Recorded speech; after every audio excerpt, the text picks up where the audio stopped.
Hey, Thomas Bart here with another video for the Artisan Sound channel. Now, this video is going to show you several aspects of mixing using the DCA groups and setting everything up in such a way that even very complex scenes and songs can be handled just by looking at the 8 group faders that you have on the DCA setup in the X32 console. So the first order of business here is basically, and we've gone through this in other videos, is going through the layout of the 16 or however many mics you have. You put your characters into your 16 mics, think about how to organize them so that it makes sense on the board in the 16 faders that you have on the left on the X32. And then you think about how to group them so it makes sense into the DCA group faders, or whatever the group faders are called in your case. So on our X32 console, they're called DCA groups. And so you think about how to group them into the DCA groups. Then the next problem is when you have a long and complicated song. The most complicated song in Freaky Friday is Go. It's like a 7-minute music piece, and it goes from one group singing with ensemble, then it goes to another group having dialogue scene right built in the middle of the same song. Then it switches over to another scene where the other group with the other main character interacts and continue to sing the song. And so it has several switches that happen during the song. Now, this is a nightmare to do this manually. If you don't use DCA groups, and if you don't use automation, either by way of using the cues and snippets in the X32, and or by switching things over through a remote controlled automation app, as we can use with Qlab. So in Qlab, you can use MIDI commands to send from Qlab to the X32 to control things like mutes and unmutes of the microphone channels, and also volume settings of the faders. So the two things that I have automated is mutes and unmutes of the 16 mic channels.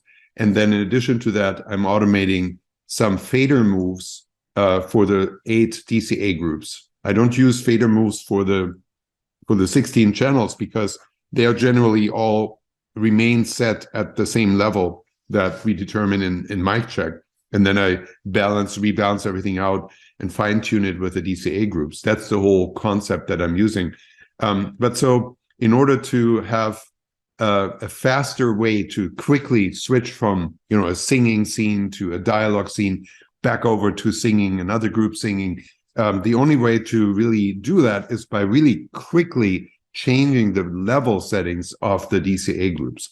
And so that's why I've automated some of the DCA fader moves with these MIDI control commands as well. Now, I'm going to show you how this actually works in practice. I've recorded almost the entire Go song in a live performance.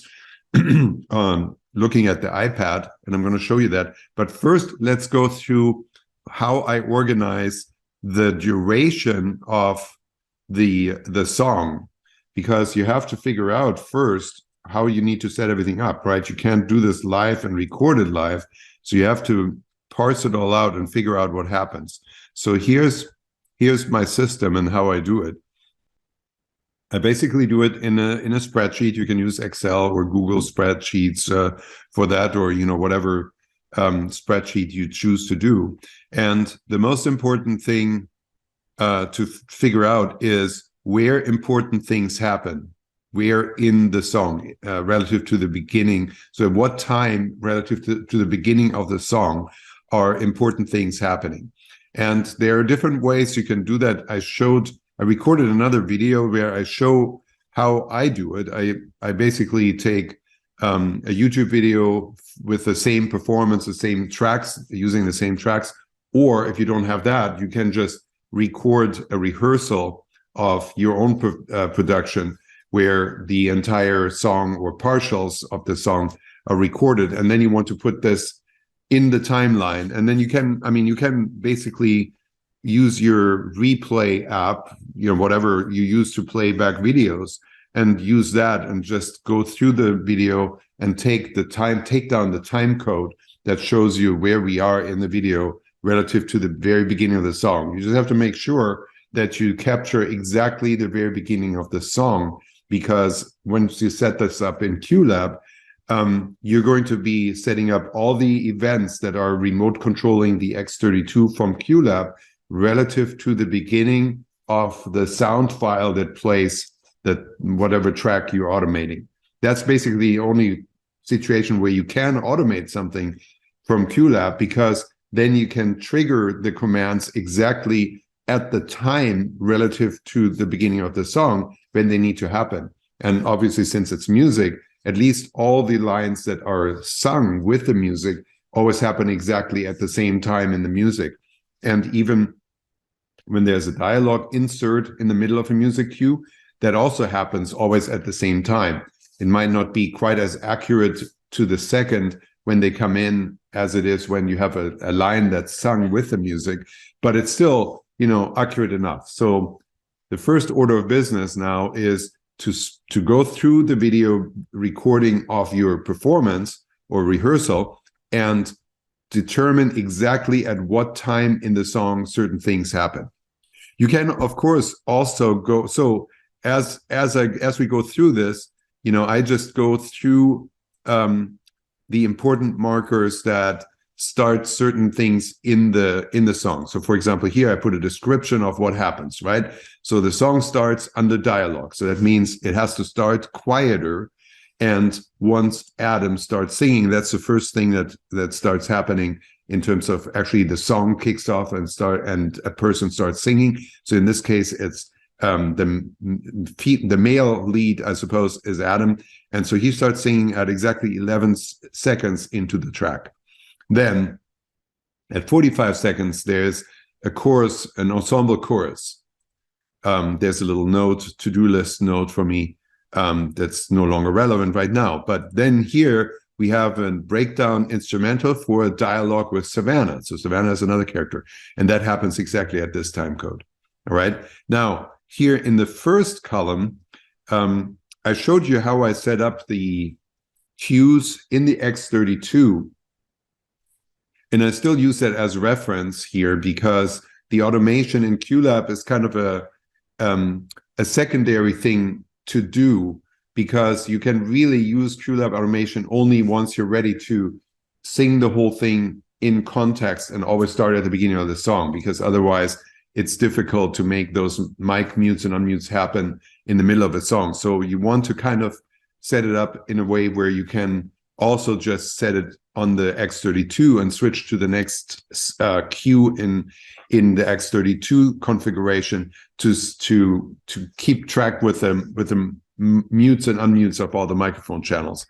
So that's why I create these cues, and those are the cue numbers that happen to come out of the X32 cues once I set them up. So I always like to have them here as a reference, because I'm also using these references to then determine the differences between, for example, this setting only has Adam unmuted.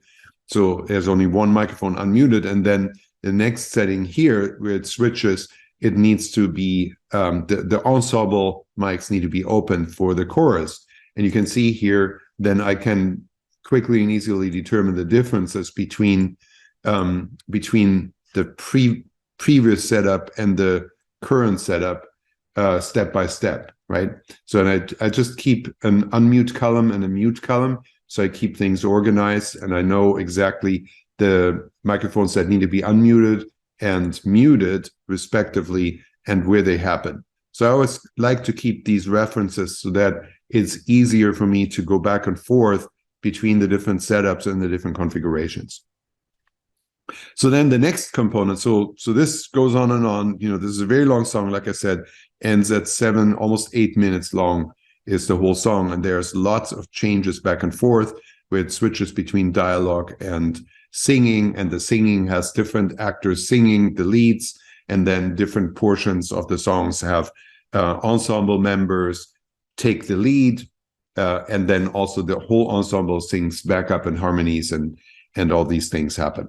So then the next thing, what I do, so here, these are my two columns that I already showed you for automating mutes and unmutes, and they're now basically organized by time code or time in the track, and that will allow me very easily to then go into Qlab, reference this spreadsheet here, and create an event at 45 seconds into this song that unmutes the channels that need to be unmuted, mutes the channels that need to be muted, and so forth. So that is these two columns here, together with the time code track here, or this column, time and track column.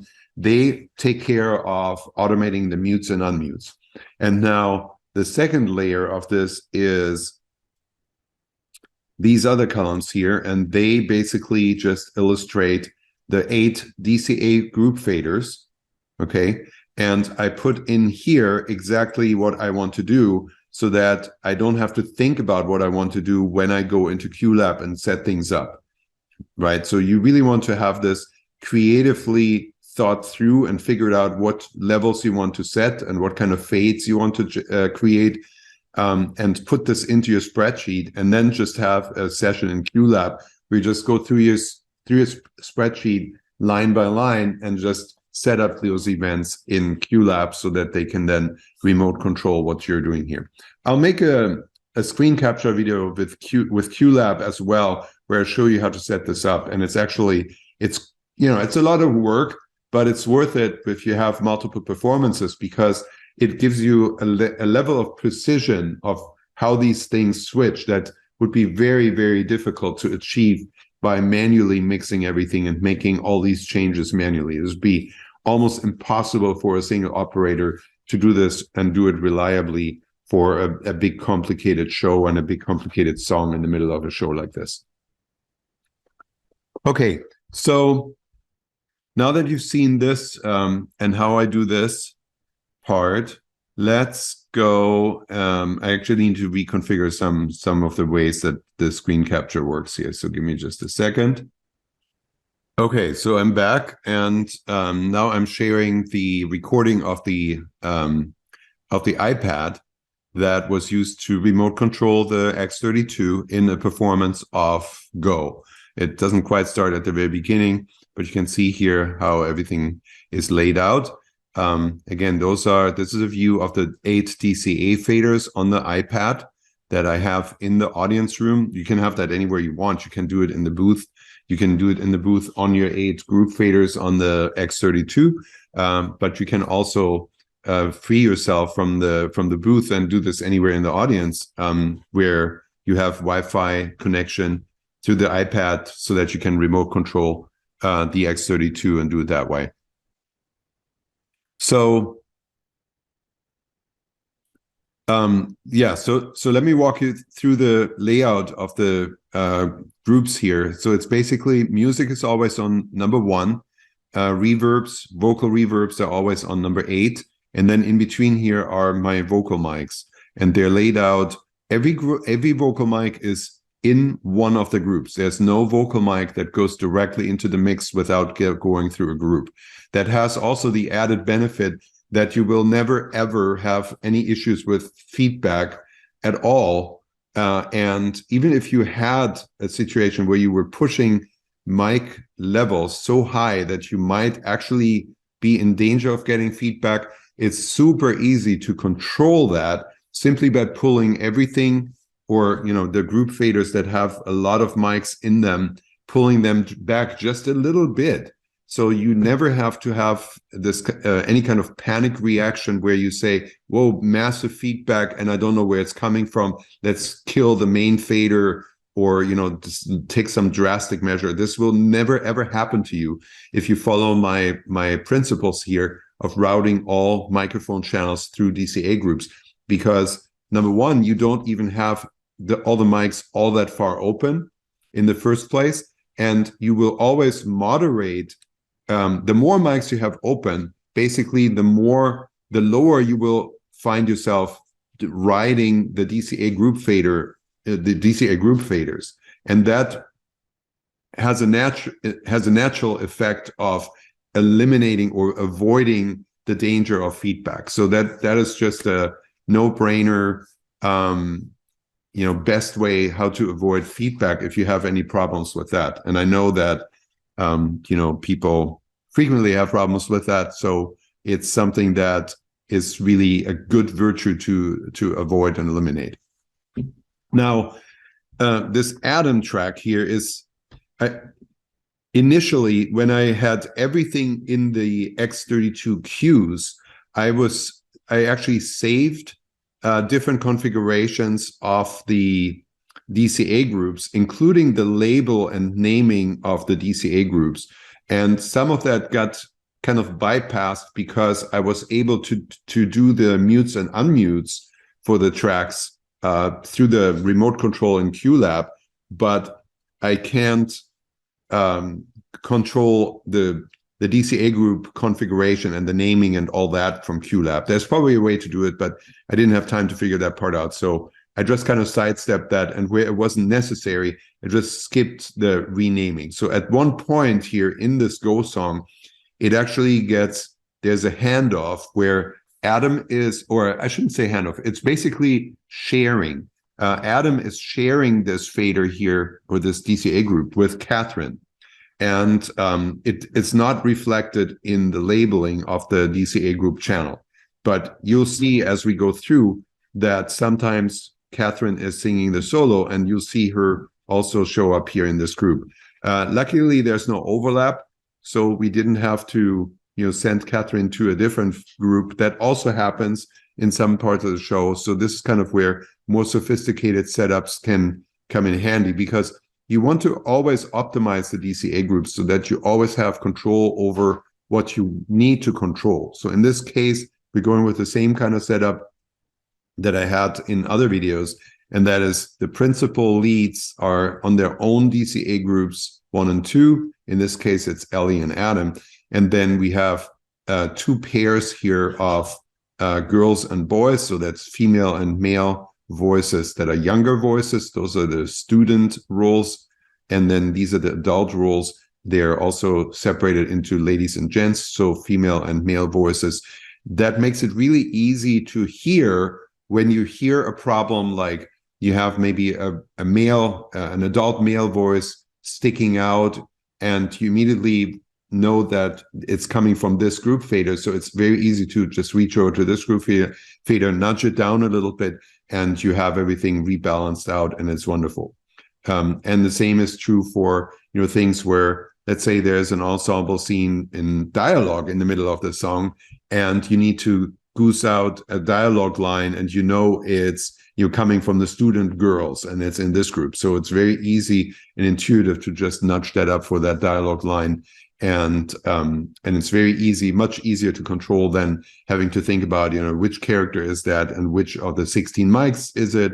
And then you're changing the mic setup, and the next time they're saying something or they're singing something, it needs to be readjusted again and mixed in for whatever that situation is. So it's just all together simplifying and much easier to do and to handle.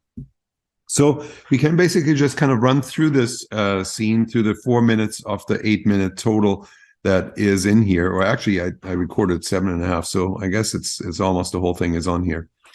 And I can just walk you through the different changes. You can see here, just by way of kind of previewing this is a place where we have dialogue. And again, all of these group faders here, the ensemble, they're all lined up straight. Because that's the dialogue level that works for dialogue. And then once we get into more singing, it switches to a different setup where, well, I'll walk you through as we go through the whole thing. So let's just play it from the beginning, and we'll see what happens here. We can walk through this. Okay, Adam is singing.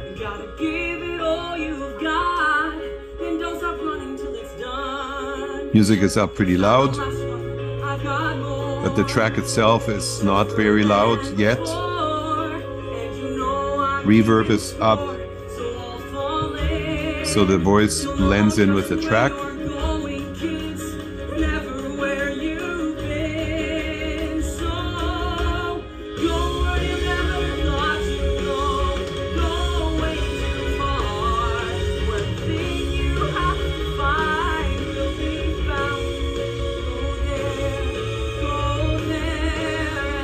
Tweaking the volume level of the music track.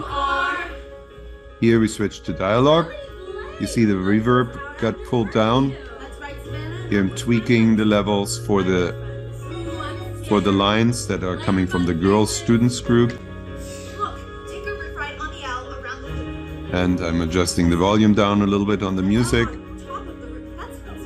That's always a little bit of a trade-off with music under dialogue. You have to kind of make a compromise of where the music needs to be energy-wise to carry on with the energy of the song, but at the same time, it shouldn't disturb from being able to understand every line of dialogue, obviously. So you need to kind of walk that line. It's ramping back up. Adam is singing again.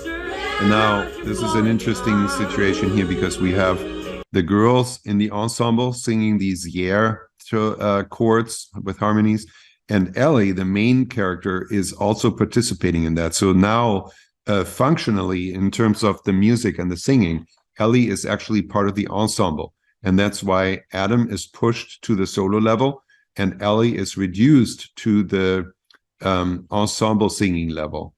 So she blends in with the girls singing. And boys are going along with that as well. So these are all set to a level that is lower than the dialogue level.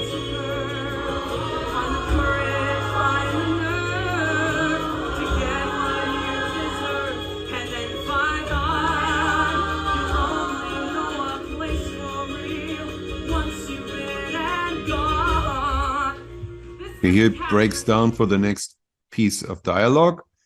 You can see the faders now snapped from the ensemble singing level back up to the dialogue level.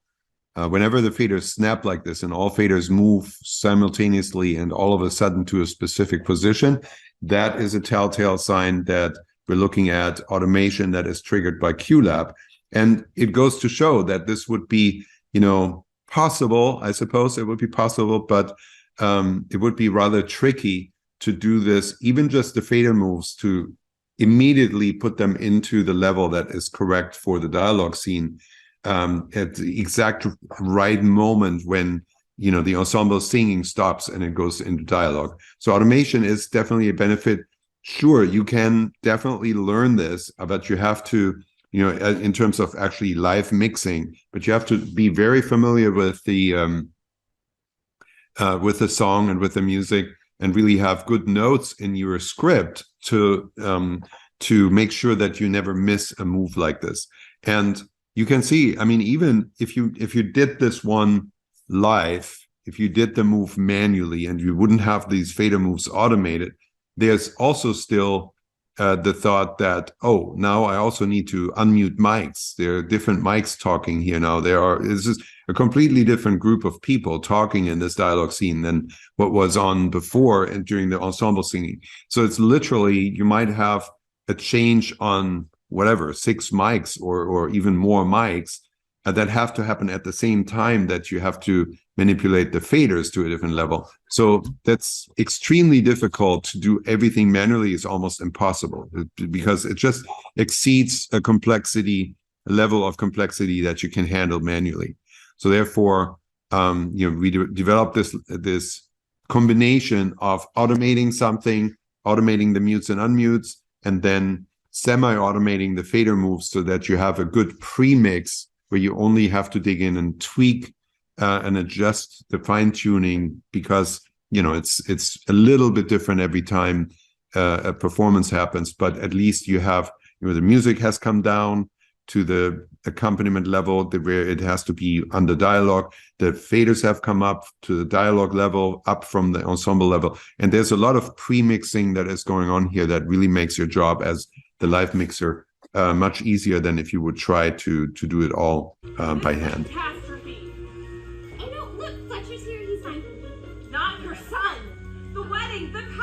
Tori, the rehearsal dinner didn't happen. I saw your assistant quit. Oh wait, Tori? Look. Yeah, so see here, this is Catherine speaking, and she's on the Adam channel, on the Adam group. And here you have this whole scene is now adults speaking, whereas before it was students singing in the ensemble scene that we had just before this. And again, the reverb here, you can see it's reduced down to about 30. Okay, now the energy kind of ramps up in the dialogue, so I'm adjusting the music level up, and here goes the music goes up to the singing level. Adam is back in his DCA group.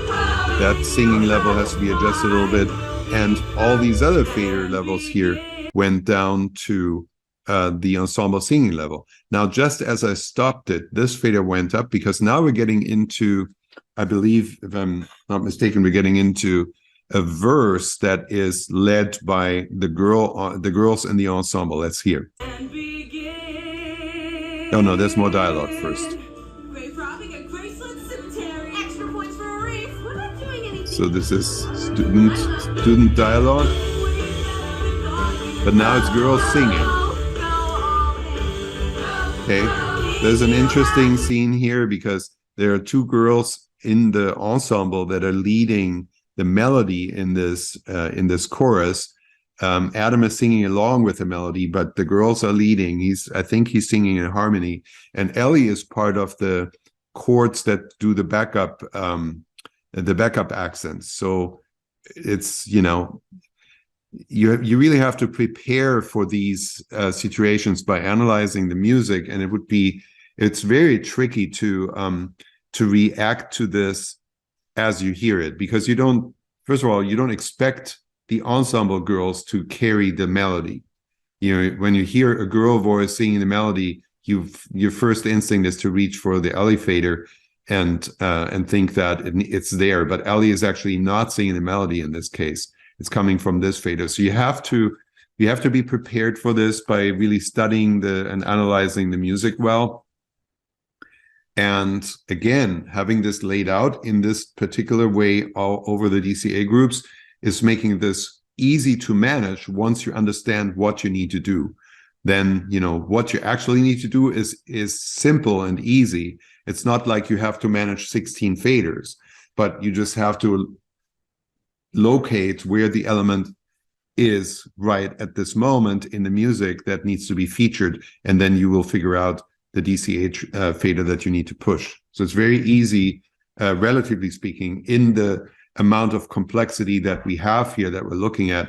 It's as easy as it gets to actually control it.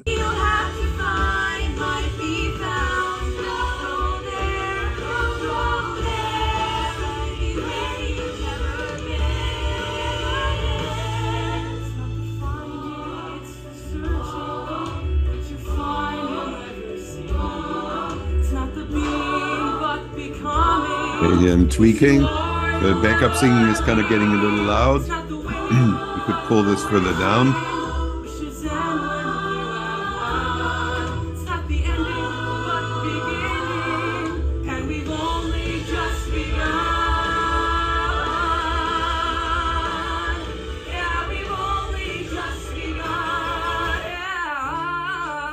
Here's another dialogue scene. Again, it's switched all over. Music needs to be automated further down. He is coming back up. And this is...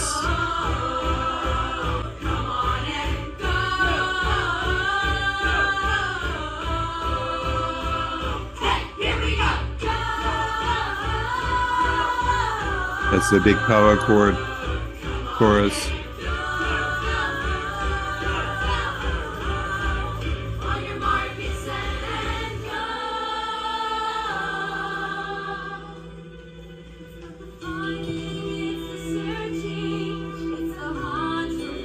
Those are now Ellie and Catherine singing. Oh, here you can see, actually now this is a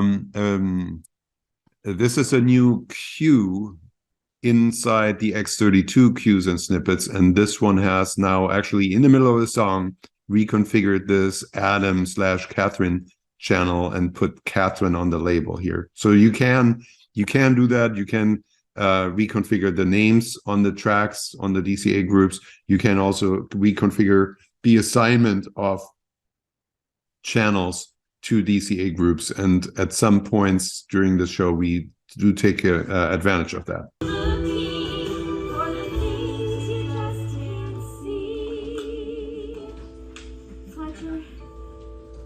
I'm really sorry about what I said in the car. Here's a little dialogue insert between Catherine and Fletcher.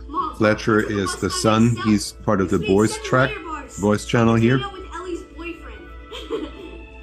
But see now, this is very clean in terms of muting and unmuting, because now, even though the other boys that are playing student roles and are mic'd, they're in this DCA group, but their mics are now muted.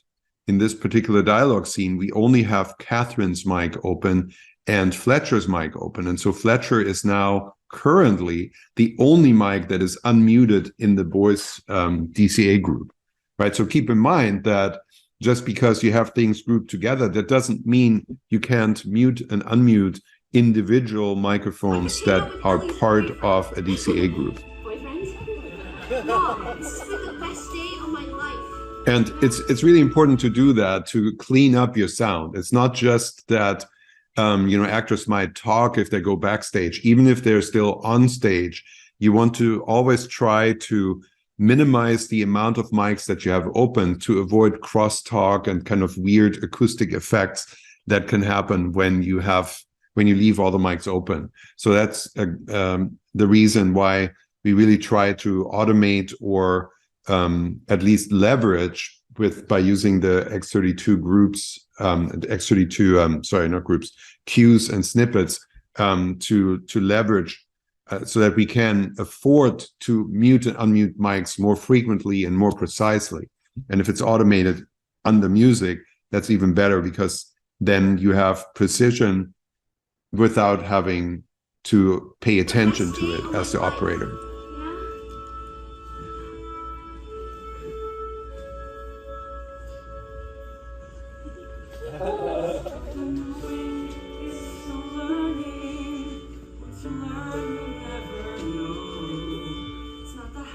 Okay, now this is Adam singing in the cast channel. So you see that it's actually switching back and forth, but it's not relabeled every time they switch. Okay, now this is kind of going towards the finale here. There's a clue we have to do right here at the fountain. Strip down to your skivvies and swim? No way. Okay, there's another little dialogue insert. I take showers in the dark. Girls, our bodies are beautiful.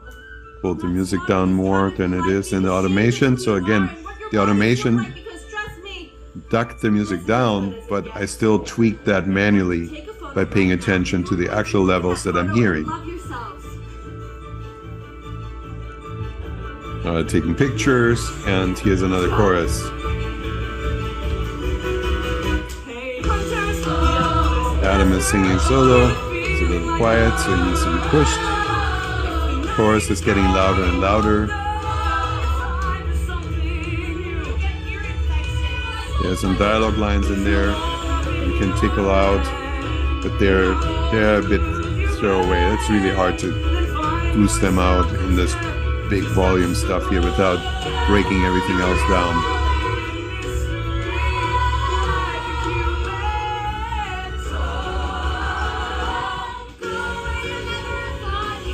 You know, this was another example of the iPhone ducking the level of everything down further, because all of a sudden the track got even bigger, the volume got even bigger, and the iPhone just adjusted the volume down to not overload the video. But that's not like that in reality in the theater.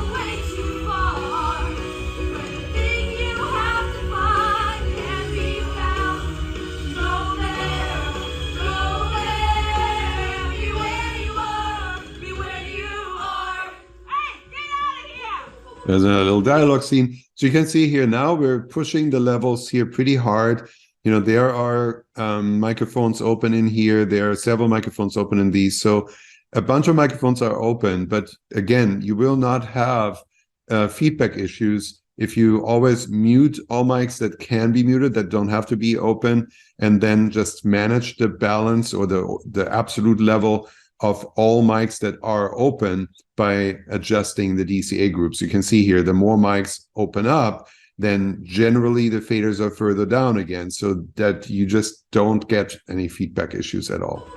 No way did you figure out this clue before I did. Blow it out of your ear, Barbie. This one counts for me too. I get this too. Look, I'm taking my jacket out of the fountain. Dang it! Here's more singing.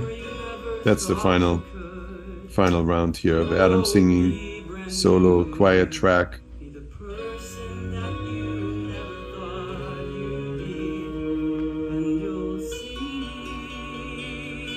There's a fade built into the music itself, so it gets quiet here automatically while the applause comes in.